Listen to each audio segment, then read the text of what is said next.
wabarakatuh. Bismillah, alhamdulillah, salatu wassalamu ala rasulillah. Asyhadu an la ilaha illallah wahdahu la syarika lah, wa asyhadu anna Muhammadan abduhu wa rasuluh. Rabbi shrah li sadri wa yassir li amri wahlul 'uqdatam min lisani yafqahu qawli. Qala Allahu ta'ala fil Qur'anil Karim, a'udzu billahi minasy syaithanir rajim, wa innaka la'ala khuluqin 'adzim. Ayat sadaqallahul 'adzim. Amma ba'du. Jemaah sekalian yang dirahmati Allah, marilah pada kesempatan ini kita bersyukur pada Allah Subhanahu wa taala atas segala nikmat karunia yang diberikan kepada kita. Di antara nikmat itu adalah nikmat sehat dan nikmat kesempatan. Banyak orang yang sehat tapi tidak sempat. Banyak orang yang sempat tapi tidak sehat. Nah, alhamdulillah kita memiliki nikmat yang dua ini dengan dibekali nikmat yang paling besar, yaitu nikmat iman dan Islam. Maka kita harus bersyukur pada Allah Subhanahu wa taala. Kemudian yang berikutnya, kita gemar senantiasa bersolawat pada junjungan kita Nabi besar Muhammad sallallahu alaihi wasallam. Innallaha wa malaikatahu yusholluna 'alan nabi ya ayyuhalladzina amanu shollu 'alaihi wa sallimu taslima. Allah, para malaikat dan semuanya bersolawat kepada Nabi Muhammad SAW, maka kita hendaknya memperbanyak solawat. Kalau kita pengen punya hajat, punya maksud, di antara upaya kita adalah dengan memperbanyak solawat. Nah, selanjutnya jemaah sekalian yang dirahmati Allah, pada kesempatan ini saya diberi kesempatan untuk memberikan kuliah akhlak. Kalau di minggu pertama kuliah tauhid, minggu kedua kuliah tarjih, minggu ketiga kuliah hadis oleh akhinal kiram Kiai Haji Maskur Ma'mur, kemudian minggu keempat tahsin Al-Quran oleh Gus Ipul, kemudian yang kelima ini bagian kuliah akhlak. Bapak Ibu saudara sekalian yang dirahmati Allah, akhlak menjadi sangat penting bagi kita, karena akhlak ini adalah misi utama Nabi. Kalau bekal utamanya adalah tauhid, dari zaman Nabi Adam sampai dengan zaman Nabi Muhammad SAW, bekalnya adalah tauhid, mengesahkan Allah Subhanahu wa taala. Jadi Nabi Muhammad diutus ini untuk menyempurnakan akhlak. Sebagaimana dalam sebuah hadis yang sangat populer, innama bu'istu liutammima makarimal akhlak. Dan tidaklah aku diutus kecuali untuk menyempurnakan akhlak. Sebenarnya kita hidup ini cukup akhlaknya baik, karena itu misi utama Rasul. Nah, untuk menjadikan akhlak baik ini kan harus ada prosesnya. Ibaratnya akhlak itu adalah bunga atau buah yang diharapkan di sebuah pohon pada tanaman. Nah, akarnya itu adalah akidah atau tauhid atau usuluddin. Nah, pohonnya itu atau batangnya adalah syariat, adalah hukum, beban-beban taklif yang dibebankan kepada tiap manusia, tiap orang. Nah, buahnya itu adalah akhlak.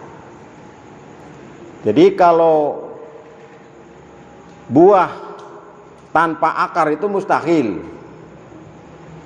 Bunga tanpa pohon juga mustahil, kecuali bunga buatan, bunga desa atau bunga-bunga yang lain. Jadi untuk meraih keunggulan akhlak ini harus melalui proses ini tadi. Maka dalam sebuah hadis yang sangat populer dan itu sering dikaji oleh para ustadz, para kiai, termasuk oleh Kiai Masbur di sini, yaitu hadis yang panjang.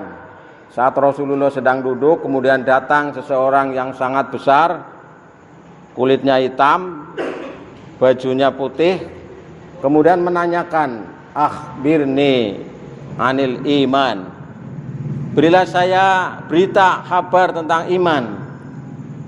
Kemudian diterangkan oleh Nabi, al imanu antu'mina billah ila akhirih, sodakta ya Rasulullah. Kemudian ditanya lagi, akhbirni anil Islam, berilah saya kabar tentang Islam. Al islamu antashhada, bersahadat la ilaha illallah, dan seterusnya sampai dengan yang kita sebut dengan rukun Islam. Lalu yang terakhir, akhbirni anil ihsan, berilah saya kabar tentang ihsan. Al ihsanu an ta'budallahu ka'annaka tarahu wa illam takun tarahu wa innahu yaraka. Ihsan adalah kamu berbuat baik, kamu menyembah kepada Allah seolah-olah kamu melihat Allah. Kalaupun kamu tidak melihat Allah, maka sesungguhnya Allah melihat kamu. Ini kan puncak prestasi dari seorang mukmin, ini adalah dia memiliki spontanitas ibadah yang tidak dipikirkan. Nah, ini sebagai landasan pemikiran bagi kita jemaah sekalian. Lalu apa itu pengertian akhlak? Yang sebenarnya itu dalam Quran kata-kata akhlak itu tidak ada ya, tapi yang semisal mufradatnya itu ada. Imam Ghazali dalam kitab Ihya Ulumuddin menyatakan bahwa akhlak adalah daya kekuatan atau sifat yang tertanam dalam jiwa yang mendorong perbuatan secara spontan tanpa memerlukan terlalu banyak pertimbangan dan pemikiran yang lama.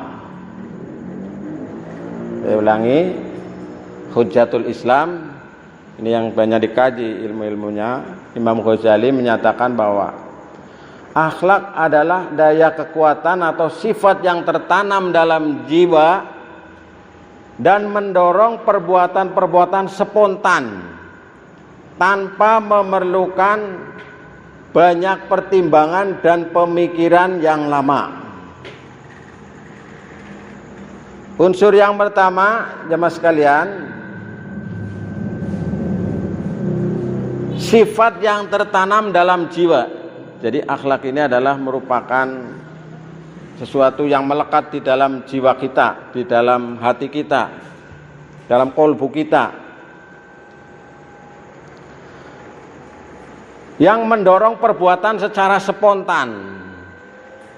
Ini unsur yang kedua, jadi mendorong perbuatan karena keyakinan, karena di dalam hati punya kekuatan, maka akan mendorong untuk berbuat secara spontan. Nah, unsur yang ketiga, tanpa memerlukan banyak pertimbangan dan pemikiran yang lama. Nah, jadi tidak mikir, yang namanya akhlak itu tidak berpikir dulu. Contoh niki nyun sewu panjenengan. Misal panjenengan lagi tindak, lagi melampah kepaduk, apa mikir gisit? Kan mboten nggih? Nah, kepaduk kemudian jegluk begitu, terus jenengan tiba gedebuk. Aku muni apa ya? Kan mboten. Nah itu akhlak. Kan nonton sing astagfirullahaladzim, innalillahi wa inna ilaihi rajiun. Ana sing ngomong sem. Ana sing ngomong liyane. Nah ini akhlak. Jadi tidak berpikir dulu, tidak mempertimbangkan dulu, tidak memerlukan waktu yang lama. Begitu ini spontan refleks. Begitu melihat sesuatu yang menakjubkan, mikir gisit, apa ya sing domong nak? Tidak.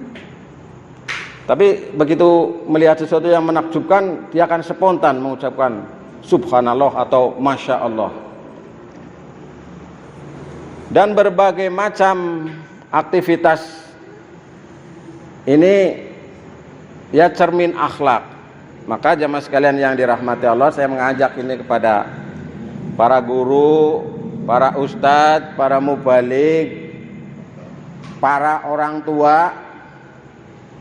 Kekuatan akhlak ini yang akan menjadi kekuatan utama kita dalam berdakwah.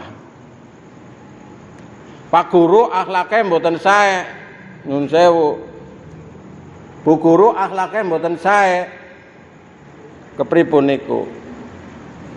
Kita mau mendidik. Maka Rasulullah Shallallahu Alaihi Wasallam ini adalah contoh utama, teladan utama dalam berakhlak. Nah, ini. Kita sudah hafal ya. Dalam tadi saya baca di awal ini, pujian Allah pangalem bonone Gusti Allah maring Nabi Muhammad sallallahu alaihi wasallam. Wa innaka la'ala khuluqin adim. Dan sesungguhnya engkau memiliki akhlak yang agung, akhlak yang mulia. Surat Al-Qalam ini, surat Al-Qalam, surat yang ke-68 ayat 4. Jadi Nabi Muhammad itu dipuji oleh Allah. Bahkan tadi saya membacakan ayat yang bersolawat. Allah, malaikat bersolawat kepada Nabi Muhammad. Maka berbahagialah yang menjadi umat Nabi Muhammad. Ya kita ini. Yang insya Allah kelak mendapatkan syafaat dari Nabi Muhammad SAW yang suka mengucapkan solawat. Allahumma sholli ala Muhammad. Jadi Rasulullah ini merupakan sosok yang memiliki akhlak yang sempurna. Jadi kita nggak usah mencontoh akhlak kepada orang. Kita hanya mengambil pada sisi-sisi positifnya saja kepada kehidupan para ulama, para syuhada, para sholihin. Karena hanya Nabi yang memiliki akhlak yang sempurna ini. Maka Allah memberikan petunjuk kepada kita dalam surat Al-Ahzab ayat 21 yang ini biasanya dibaca ketika muludan. Ya, peringatan Maulid Nabi. A'udzubillahi minasyaitonirrajim. Laqad kana lakum fi Rasulillahi uswatun hasanah. Sesungguhnya telah ada pada diri Rasul contoh yang baik. Bagi siapa? Liman kana yarjullaha wal yaumal akhir wa dzakarallaha katsiran. Yaitu bagi orang-orang yang mengharap pertemuan dengan Allah dan hari akhir dan mengingat Allah dengan zikir yang banyak. Jemaah sekalian yang dirahmati Allah. Jadi sungguh pada diri Rasul itu terdapat suri teladan yang agung. Jadi teladan kita ini luar biasa. Maka ada seorang penulis barat menulis 100 tokoh paling berpengaruh di dunia. Nomor 1 adalah Nabi Muhammad sallallahu alaihi wasallam. Tidak diragukan lagi. Coba kita misalnya akhlak Nabi dalam berbicara. Dalam berbicara itu tidak pernah menyakiti Nabi Muhammad. Kulun jenengan sami ibu-ibu nggih insyaallah tidak pernah menyakiti nggih Bu nggih. bapak-bapak nggih, insya Allah sing lenggah teng mriki tidak pernah menyakiti, selalu membahagiakan kepada orang yang dihadapi, ada orang yang di depannya. Ketika ada orang, ya orang tua, Nabi apa saya masuk surga? Oh, nenek nggak ada di surga nanti, begitu. Nangis dia. Lalu diterangkan bahwa nanti di surga itu tidak ada yang tua, semuanya muda. Dalam perkataan. Maka nanti mungkin kita kaji waktu tertentu akhlak Nabi itu yang bagaimana. Ketika ditanya Aisyah itu akhlak Nabi itu bagaimana? Akhlak Nabi adalah Al-Qur'an. Maka kalau kita membaca Al-Qur'an itu sebenarnya sedang mempelajari akhlak Nabi. Ya, kita tidak bisa sempurna ya seperti Nabi, mungkin para sahabat yang begitu luar biasa. Tapi paling tidak kita memiliki keinginan, memiliki kemauan, memiliki niat, memiliki usaha untuk mewujudkan akhlak yang dituntunkan oleh Rasulullah Sallallahu Alaihi Wasallam. Dalam perbuatan misalnya Nabi Muhammad, baik terhadap orang yang beriman maupun terhadap orang kafir, Nabi Muhammad sangat baik. Kepada orang yang beriman apalagi, itu ruhama'u bainahum. Begitu kasih sayangnya Nabi Muhammad SAW kepada umatnya. Bahkan sebelum Nabi wafat itu yang diingat umatnya. Umatku bagaimana nanti? Umatku bagaimana? Jadi cinta Nabi kepada umatnya itu adalah full. Hanya cinta kita kepada Nabi kadang-kadang setengah hati. Cinta kita kepada Rasul masih, kalau dalam bahasanya Hanan Ataki, bertepuk sebelah tangan gitu. Nabi begitu cintanya kepada kita, tapi kita belum begitu cintanya kepada Nabi. Ini yang diingat umatnya. Kalau kita mungkin ya, yang diingat mungkin bukan Allah, bukan Rasul, tapi mungkin yang lain. Hartanya, pangkatnya, jabatannya, dan lain sebagainya. Dalam kondisi kritis misalnya. Maka jemaah sekalian yang dirahmati Allah, ini kecintaan Rasul kepada umat Islam, kepada orang kafir.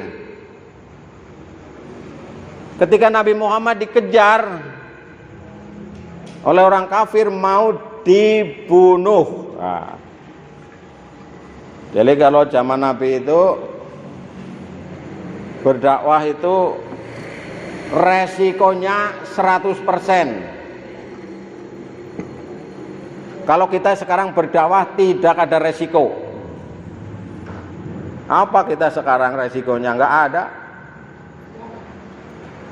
Tinggal ada kemauan apa tidak. Nabi Muhammad disayembarakan. Siapa yang bisa membunuh Nabi Muhammad akan diberi hadiah 100 ekor unta. Kalau 1 ekor unta itu misalnya 30 juta, berarti kalau 100 berapa itu? Oh, kira ya 3 miliar apa ya? Oh, 3 miliar. Nah, itu ada salah satu yang punya kesempatan mau membunuh Nabi Muhammad. Udah dekat, dia naik kuda, terotok. Kemudian jatuh, terpelanting, gedebuk begitu. Bagaimana akhlak Nabi? Kalau kita membayangkan, kita dikejar orang, mau dibunuh, dan kita tahu kalau orang itu mau membunuh kita. Kira-kira kula njenengan sami kira-kira kepriwe? Nyelingak mburi terus wah jot watu kayaknya. Minimal paling ora ya ngawusi dia. Niku nek kula jenengan sami. Tapi Nabi Muhammad tidak. Ditolong. Bahkan pedangnya dikasihkan lagi. Luar biasa. Nah, ini akhlak Nabi. Kemudian ketika suatu ketika Rasulullah hijrah, kemudian di sana diberengkolangi watu oleh para pemuda. Apa Nabi Muhammad itu kemudian dia marah, kemudian emosi, kemudian istilahnya ngumpat-ngumpat, nyepatani cara baca kita? Tidak. Bahkan oleh malaikat ditawari, mohon izin mau saya timpakan gunung Uhud untuk menimpakan kaum itu yang berbuat durhaka kepada engkau, wahai Nabi Muhammad. Bagaimana Nabi Muhammad? Jangan. Ya. Jadi ini betapa luhurnya, betapa mulianya akhlak Nabi Muhammad sallallahu alaihi wasallam. Tapi oleh Allah diberikan garis bawah di sini. Siapa yang bisa mencontoh kepada Nabi adalah liman kana yarjullaha wal yaumal akhir wa dzakarallaha katsira. Yaitu orang yang mengharap bertemu dengan Allah yang pertama. Jadi dia kangen rindu pada Allah Subhanahu wa taala. Kemudian beriman kepada hari akhir. Kemudian orang itu senantiasa mengingat Allah dengan mengingat yang banyak. Mohon maaf, ini isanya jam berapa ya?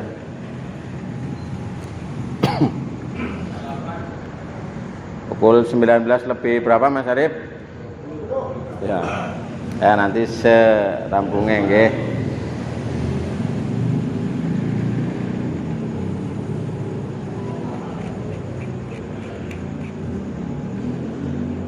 Nah, kembali tadi jamaah sekalian yang dirahmati Allah, inilah kita mengapa pentingnya akhlak. Sebenarnya akhlak ini seperti apa ya? Ilmu tajwid ya. Jadi kalau mempelajarinya itu fardu kifayah, tapi mengamalkannya itu fardu ain. Nah, akhlak ini begitu pentingnya bagi kita. Maka dalam sebuah syair yang sangat terkenal, ini Syekh Mustafa Al-Ghulayini menyatakan innamal umamu akhlaqu ma baqiyat. Gitu. Maju mundurnya suatu bangsa, tegak dan runtuhnya suatu negara tergantung kepada akhlaknya. Maka apabila suatu bangsa itu baik akhlaknya, maka baik pula bangsa itu. Tapi apabila akhlak bangsa itu buruk, bobrok, maka hancurlah negara itu atau bangsa itu. Jamaah sekalian yang dirahmati Allah, sekarang bencana yang paling besar, bencana yang paling dahsyat melanda kita adalah bencana moral, bencana akhlak, bencana rusaknya nilai-nilai kebaikan di dalam kehidupan masyarakat. Sekarang kebalik-balik. Bahkan sekarang itu banyak, mohon maaf, amar ma'ruf nyambi mungkar. Maka jenengan sok nonton lagune judulnya takwa, lagune judulnya keramat, lagune judulnya kematian, tapi sing nyanyi biduan cantik ya di atas panggung. Itulah keadaan sekarang teman sekalian. Dan berbagai macam, apalagi dengan misi-misi tertentu dari kalangan mereka. Nah, selanjutnya apa yang menjadi landasan dasar dari akhlak itu? Yang pertama tentunya Al-Quran ya. Tadi beberapa ayat saya sampaikan. Jadi yang menjadi landasan dasar utama kita dalam berakhlak itu adalah Al-Quran. Bahkan sebagian besar ayat-ayat di dalam Al-Quran itu bukan berkaitan dengan hukum, tapi berkaitan dengan akhlak, dengan perilaku. Hanya sedikit yang menyinggung tentang hukum-hukum halal haram. Yang banyak adalah tentang perilaku, tentang akhlak, yang itu banyak yang belum kita kaji jemaah sekalian. Nah, apa bedanya ini dengan kita sering mendengar istilah ada etika, ada moral begitu ya. Nah, kalau tadi akhlak sudah saya singgung, itu pendapatnya banyak sekali. Ada pendapat dari Ibnu Maskawai, ada pendapat dari Al-Jurjani dalam At-Ta'rifat dan lain sebagainya. Tapi saya menyampaikan yang satu aja tadi. Nah, dalam bahasa Indonesia, etika ini adalah ilmu tentang asas-asas akhlak atau moral. Sehingga menurut filsafat dapat disebut sebagai ilmu yang menyelidiki mana yang baik dan mana yang buruk. Ini etika. Kemudian moral berarti adalah adat kebiasaan. Dalam kamus bahasa Indonesia, moral adalah penentuan baik buruk terhadap perbuatan dan kelakuan. Maka istilah moral biasanya digunakan untuk menentukan batas-batas suatu perbuatan, kelakuan, sifat, dan perangai yang dinyatakan benar, salah, baik, buruk, dan sebagainya. Nah, ini diantaranya. Kemudian ada istilah, ada lagi apa itu, susila ya. Ada istilah susila. Nah, maka susila ini kan berasal dari kesusilaan ya, berasal dari kata susila yang mendapat awalan ke dan akhiran an, yang berasal dari bahasa Sanskerta yang berarti adalah baik, bagus, dan sila berarti adalah dasar, prinsip, dan peraturan hidup atau norma. Nah, ini norma kesusilaan. Maka jemaah sekalian yang dirahmati Allah, perbedaan kita akhlak dengan moral itu bagaimana? Etika bertolak ukur pada rasio atau pikiran manusia. Ya. Pikiran manusia. Moral tolak ukurnya adalah norma yang berlaku di dalam kehidupan masyarakat. Jadi kalau masyarakat itu menganggap itu baik, ini bisa dirubah. Maka sekarang ini harus ada upaya perjuangan. Dulu ketika kita kecil mendengar istilah gay, istilah homo, istilah lesbian, itu kan ngeri ya, ngeri, menjijikan, kotor dan sebagainya. Sekarang bagaimana? Perspektif orang itu berubah. Nah, ini moral, moralitas dalam kehidupan. Karena apa? Jurkamnya ada. Diwawancarai ketua LGBT kota Surabaya, wah begitu bangganya. Karena apa? Medsos, medianya mendukung. Ketua apa begitu, apalagi didukung oleh kaum liberalis. Wah, itu. Moral, etika, susila itu hanya berdimensi dunia. Sedangkan akhlak itu adalah berdimensi akhirat. Orang yang melanggar norma susila, melanggar norma moral, itu dia biasa dihukum di dunia, di penjara, melanggar hukum. Kalau akhlak itu adalah dimensinya adalah dunia dan akhirat. Maka jemaah sekalian, ini hendaknya kita berusaha untuk mengedepankan akhlakul karimah. Nah, saya ingin memberikan salah satu contoh ya untuk perolehan kita malam hari ini sebelum kita akhiri. bagaimana akhlak, bagaimana tuntunan Al-Quran terhadap perilaku kita dalam kehidupan sehari-hari yang disebut dengan akhlakul karimah. Di antaranya ya mas sekalian, ini yang pertama adalah perilaku jujur. Perilaku jujur ini kan dimiliki hanya orang-orang Islam. Jujur mestinya, harusnya, idealnya. Tapi rupa-rupanya di antara kita masih banyak yang belum berperilaku jujur. Kita lalu menyampaikan, ya ayyuhalladzina amanu taqullaha wa kunu ma'as shadiqin. Wahai orang yang beriman, bertakwalah kamu sekalian kepada Allah dan jadikanlah kalian bersama orang-orang yang jujur. Jujur mujur, ora jujur hancur. Tapi diwalik tengari wong Jawa, nek jujur ya malah hancur. Nah, luput. Pada bae ngomong nak sing haram pe angel apa maning sing halal. Itu kan jadi nanti mempengaruhi kepada pemikiran.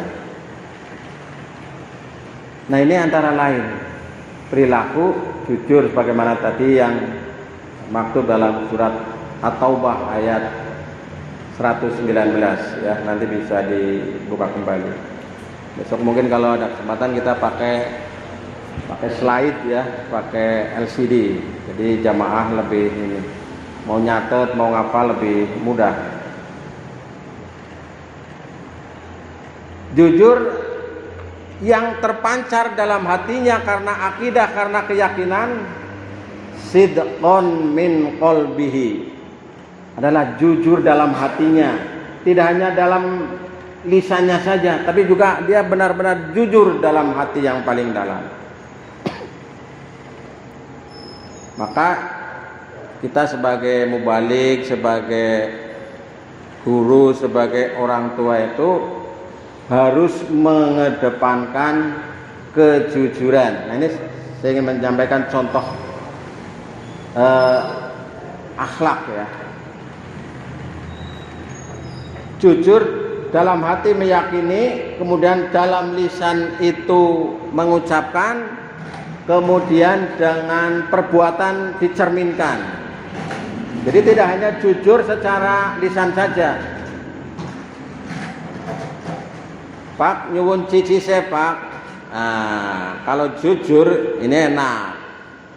Oh iya, ini ada tapi 5.000 ya, 5.000 baik. Tapi kalau kita tidak jujur, maka nanti akan menimbulkan kebohongan-kebohongan berikutnya dan nanti akan menular. Bapak orang di duit ya. Terus bar gue melaku untuk duitnya tiba ketanewu tepluk anaknya si jujur Pak niki artone sinten. Jenengan arep ngomong apa aja? Anu duitnya iya. Jadi jujur itu nular Pak. Penyakit menular bohong itu menular. Kan mesti golek alasan maning. Gue duitnya bapak, gue duitnya kayak mau Mas Arif titipankan lazis, anak baik malah gawa lazis.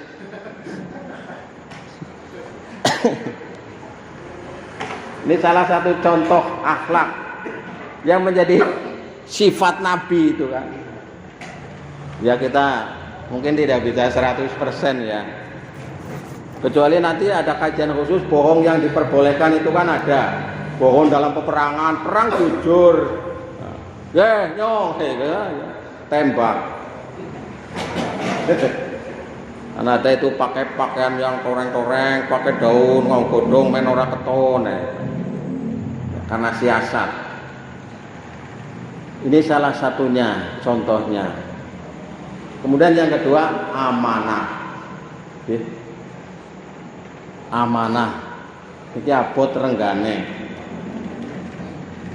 Jadi Jane menungsa asli anu kewanen. Mien nalika zaman azali niku Gusti Allah ndhawuhaken maring langit maring bumi sing kon ibadah langit bae. Apa bumi bae? Apa gunung bae? Tapi rupa-rupanya mereka itu enggan. Nah sing nampani niku menungsa. Maka dalam surat Al-Ahzab ayat 73 itu Allah menyampaikan, ini surat Al-Ahzab ayat 73, sesungguhnya kami telah menawarkan amanat kepada langit, bumi dan gunung, maka semuanya enggan untuk memikul amanah itu dan mereka khawatir akan mengkhianatinya. Dan dipikulah amanat itu oleh manusia. Sesungguhnya manusia itu amat zalim dan amat bodoh. Innahu kana dzuluman jahula. Jadi menungsa gue aslinya gue kewanen nampani amanah ya gue berupa agama, ya berupa syariat, berupa beban-beban taklif. Maka nanti manusia itu kebanyakan qalilan ma tashkurun, qalilan ma tadhakkarun gitu. Hanya sedikit orang yang mau bersyukur, hanya sedikit orang yang mau bertafakur dan seterusnya. Langit niki nggih tengaring surat Al-Ahzab ayat 73 ini, bumi dan gunung mboten purun, Pak. Jane mien nek sing nampani langit, sing nampani umpamane mien bumi utawane gunung, menungsa kepenak wis gari berbuat sekarpek karena tidak punya beban. Nah, masalahe kula panjenengan sami niku kullukum ra'in wa kullukum mas'ulun an ra'iyatihi. Setiap kamu adalah pemimpin, yang setiap pemimpin akan dimintai pertanggung jawaban. Jemaah sekalian, ini amanah. Nah, amanah yang sangat berat yang harus kita jaga. Lalu di antara akhlakul karimah oleh kita malam hari ini adalah malu. Maka Buya Hamka dalam bukunya Tasawuf Modern itu menyampaikan bahwa malu adalah buah dari akhlak. Malu berbuat yang tidak baik, malu berbuat maksiat, malu tidak beribadah kepada Allah dan seterusnya. Maka Rasulullah dalam sebuah hadis menyampaikan al-haya'u minal iman. Malu adalah sebagian dari iman. Nek wong wis ora duwe rasa isin, waduh, di sini gini Pak. Maka ini adalah kekuatan moral. Ini dahsyat sekali. Maka kepada aktivis anak-anak muda, pada generasi kita tanamkan. Ini unggul dalam moral, unggul dalam etika, yang dalam bahasa kita, kajian kita adalah unggul dalam akhlak. Wong pinter sundul langit, tapi kalau akhlaknya tercela, naudzubillah min dzalik. Maka dalam pepatah itu kita pernah mendengar dulu, gajah mati meninggalkan gading, manusia mati meninggalkan nama. Di kula jenengan sami ndonga mugi-mugi nami kula jenengan sami niku termasuk nami sing sae monggo ing Gusti Allah. Setanipun benjang kanthi husnul khotimah. Amin ya Rabb. Para ulama, para sahabat, para syuhada, para sholihin dikenang karena apa? Akhlaknya, karena kebaikannya. Panjenengan kemutan guru mien, guru TK, guru SD, guru sing lagi zaman cilik karena kebaikannya, karena akhlaknya. Kita akan terkesan kepada orang-orang ketika bertemu dengan sahabat kita, bertemu dengan orang lain, bertemu dengan siapa saja. Yang kita ini apa? Akhlaknya. Maka di antara akhlak ini kita adalah memiliki rasa malu. Malu apabila sudah tidak ada di dalam diri manusia, maka itu diantara salah satu tanda-tanda akhir zaman. Ketika wanita-wanita sudah tidak malu lagi mempertontonkan auratnya, ketika manusia sudah tidak malu lagi berbuat maksiat, maka tunggulah kehancurannya. Jemaah sekalian yang dirahmati Allah. Kullun nafsin dha'iqatul maut. Setiap manusia akan mengalami mati. Dulu pernah disampaikan di taman kota oleh salah satu mubalik dari Cilacap. Kematian itu bisa menimpa individu dan bisa menimpa kelompok masyarakat dan juga negara.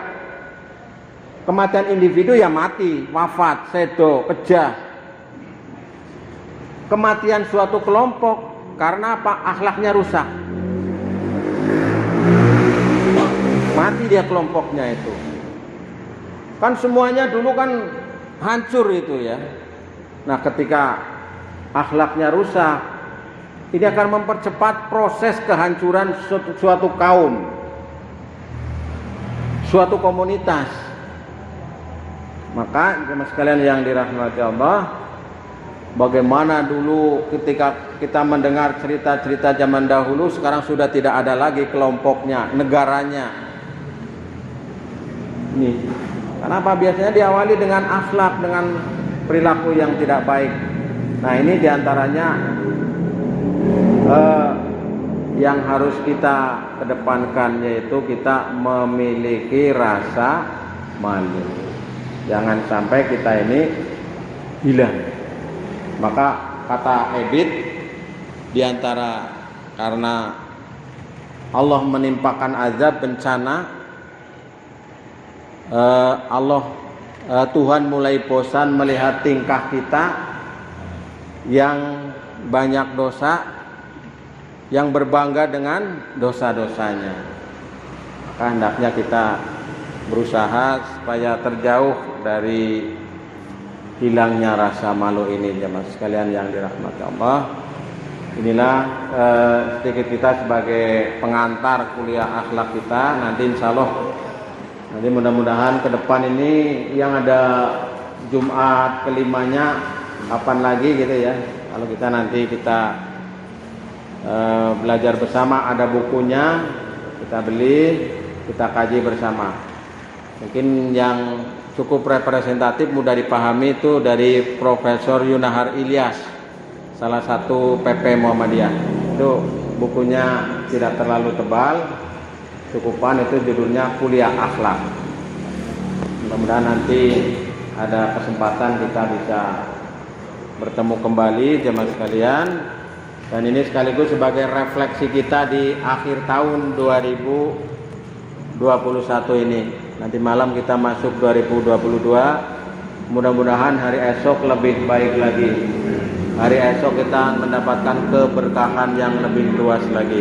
Senantiasa dalam keridhaan Allah Subhanahu wa taala, dan kita diberikan anugerah kebahagiaan hidup di dunia dan di akhirat kelak. Amin ya rabbal alamin.